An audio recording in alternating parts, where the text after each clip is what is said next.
These places did not just hold criminals. They held secrets.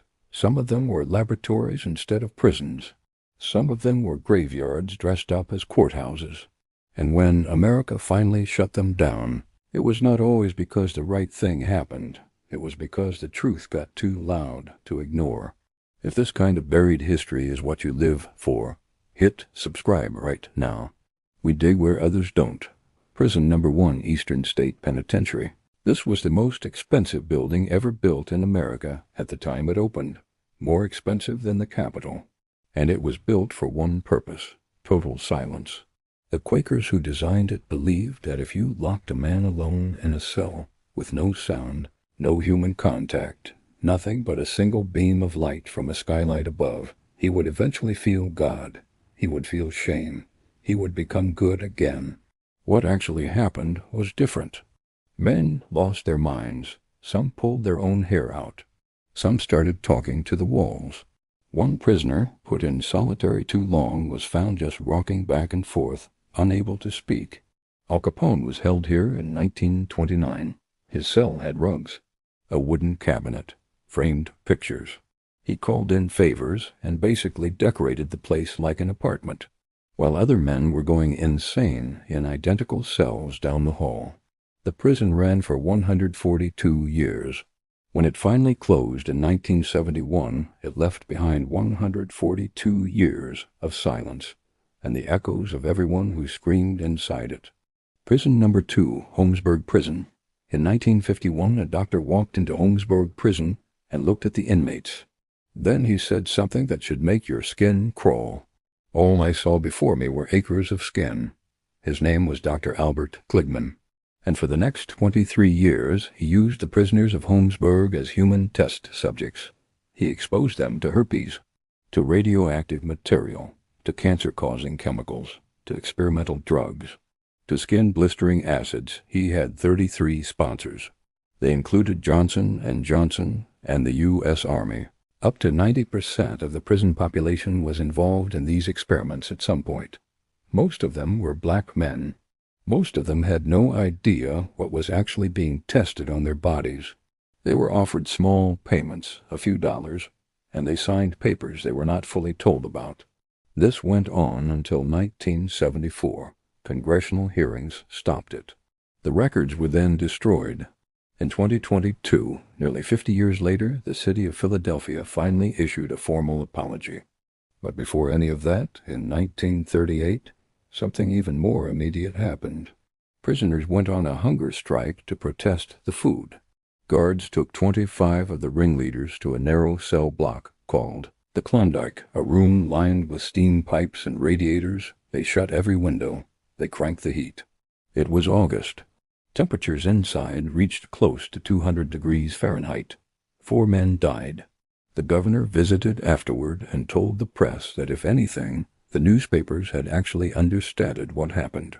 Holmesburg stayed open for another 57 years after that. Prison number 3, West Virginia State Penitentiary. The U.S. Department of Justice officially ranked this among the most violent prisons in America. 36 confirmed murders happened within its walls. A recreation area inside was nicknamed the Sugar Shack, not because anything sweet happened there. It was known for gambling, fighting, and assault. 92 men were executed at Moundsville between 1899 and 1959. In 1931, one execution went wrong. A man named Frank Heyer was led to the gallows. The hatch opened. He fell, and because of his weight, he was instantly decapitated. In front of witnesses. After that, executions were invitation only. The prison's electric chair, Old Sparky, was built by one of the inmates. In 1979, 15 prisoners escaped at once. One of them, Ronald Williams, stole a guard's gun, encountered an off-duty state trooper on the street, shot him, and disappeared for 18 months, sending taunting letters to authorities the entire time, eventually landing on the FBI's 10 most wanted list. The prison was finally closed in 1995. The reason? A court ruled that locking people in 5-by-7-foot cells was cruel and unusual punishment. The cells were about the size of a bathroom. It had taken 119 years to reach that conclusion. Prison number 4, Lorton Reformatory. This prison had a dark beginning that most people never learn about. In 1917, a group of women were arrested for peacefully protesting outside the White House. They were suffragists, women who wanted the right to vote. They were taken to Lorton. What happened next is now called the Night of Terror. Guards beat them. Women had their heads slammed into iron bed frames. One 74-year-old woman was stabbed with a piece of her own picket sign. Lucy Burns, one of the protest leaders, had her hands chained above her head and was left like that overnight, then put naked into a freezing cell the next day. Alice Paul, another leader, went on a hunger strike. Guards force-fed her raw eggs through a tube, pushed down her throat. These women had committed no crime beyond standing quietly outside the White House. Decades later, Lorton became Washington, D.C.'s main prison and descended into something else entirely. By the 1990s, it was called D.C.'s murder capital. Guards were caught helping inmates smuggle in weapons and drugs. Family members of inmates were hired as guards and used that access for corruption. In 1996, there were 7 recorded escapes. One of them allegedly happened on Christmas night. An inmate walked through the gate, and a friendly officer waved him through. Lorton closed in 2001. Today, the land is a luxury neighborhood called Liberty. Which of these shocked you the most so far? Drop it in the comments. We read every single one. Prison number 5, Alcatraz. You know the name. Here is what you might not know. Alcatraz held less than 1% of the entire federal prison population. It was never the biggest, never the most violent. But it was the most feared because the men inside it were the ones no other prison could control. Al Capone was there. So was George Machine Gun Kelly. So was Robert Stroud, the Birdman of Alcatraz, who spent more time in solitary confinement than any other federal prisoner in history. 14 escape attempts. 36 men tried. 5 were never found. It is officially believed they drowned in the freezing bay, but no bodies were ever recovered. Officially, no one ever escaped Alcatraz successfully. Alcatraz closed in 1963, not because anyone escaped. It closed because it cost nearly 3 times more to run than any other federal prison. The island had no fresh water. Everything had to be shipped in. They were spending a fortune to keep fewer than 300 men locked up. The economics killed it, not the prisoners. Prison number 6, Old Joliet Prison. By 1878, just 20 years after it opened, Joliet Prison was already holding nearly 2,000 inmates. It was built for far fewer. Cells had no running water, no toilets. Not until 1910. In 1972, a U.S. congressman visited and said it had a medieval air about it. It is dark and it is damp. He urged it to be closed. It stayed open for another 30 years. Nathan Leopold and Richard Loeb, who committed what was called the crime of the century in 1924, did time here. So did serial killer John Wayne Gacy before being transferred. Joliet finally closed in 2002 under Governor George Ryan, simply because it had become too expensive and too dangerous to maintain. Its buildings were crumbling. Its history was a list of horrors. Today it is a filming location. The Blues Brothers. Prison Break. Let's go to prison. Hollywood loves what America is ashamed of. Prison number 7, Ohio State Reformatory. This one starts with good intentions, which makes it sadder. The reformatory was designed to look like a German castle.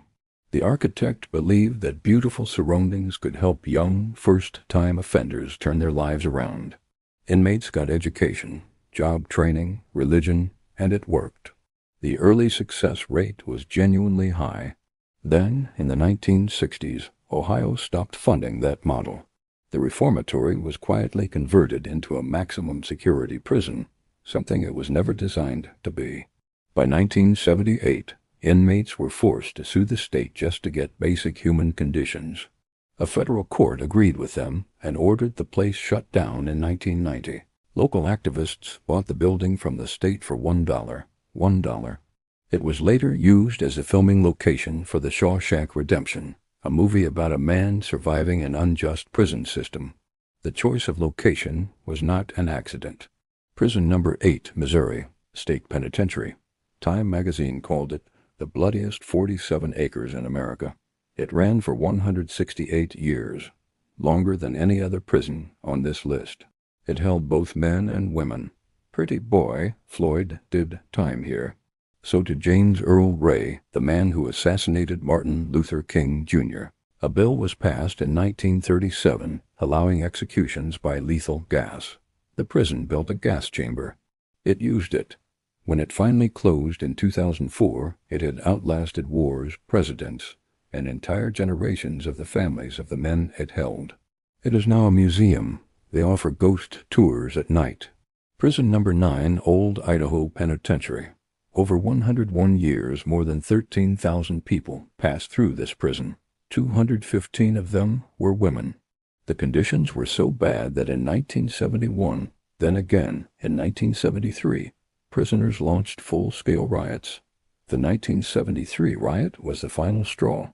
The prison was closed the same year.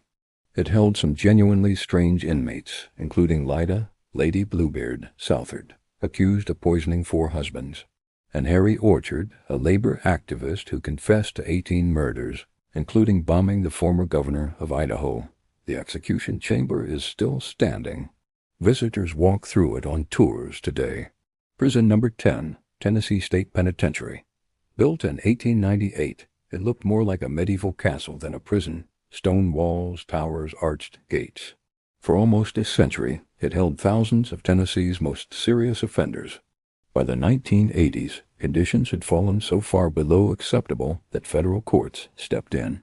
The prison was violating the constitutional rights of its own inmates. It was ordered shut down in year 1992. Before it closed, Hollywood had already noticed it. The Green Mile was filmed here. Ernest Goes to Jail. The building itself became a character.